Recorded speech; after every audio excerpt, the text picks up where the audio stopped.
What is one unique functionality of the nxcam program? Okay. To start with, you need to look at the lineage of NX, which I think is unique for a CAD-CAM system.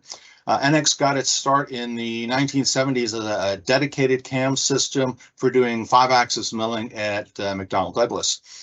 They started with the most difficult application, a 5-axis milling.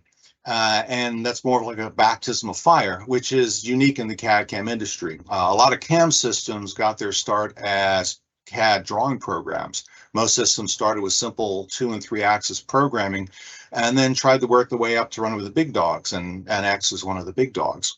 As to picking the most unique functionality, in my opinion, I would say the ability to import and work with just about any imported geometry, whether it's 2D wireframe, 3D wireframe, NURB surfaces, solid bodies, and to be able to modify like non-native solids with the synchronous tools. That's powerful. And while there are attempts by other systems to imitate this, none really compare.